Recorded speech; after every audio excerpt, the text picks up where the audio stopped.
Советот на општина Кочани во понеделник ќе одржи 37-та редовна седница, на која на дневен ред се 14 точки, од кои предлог за изведување ученички екскурзии во основното училиште Крстја Петков Мисирков во Ризари, во основното училиште Никола Карев, како извештајот за финансиското работење на комуналното јавно претпријатие Водовод за период од 1.1 до 30.9.2023 година. Советниците ќе расправаат и по предлог одлука за определување на зони и пресметковни бодови за утврдување на пазарната вредност на градежно земјиште на подрачјето на општина Кочани, како и предлог одлука за непроширување на плански опфат во идната урбанистичко-планска документација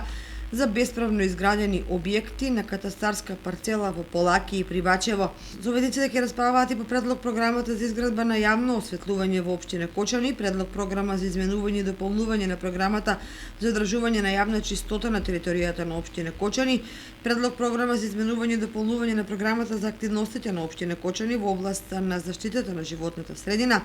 предлог програмата за изменување на програмата за активностите на општина Кочани во областа на локалниот економски развој, изменување и дополнување на буџетот на општината за 2023 година, предлог одлука за сопствено учество кон финансирање на проектот уредување на спортско-рекреативниот центар Пониква,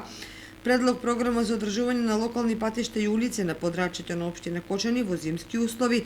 предлог одлука за основање на јавна општинска установа Младински и културен центар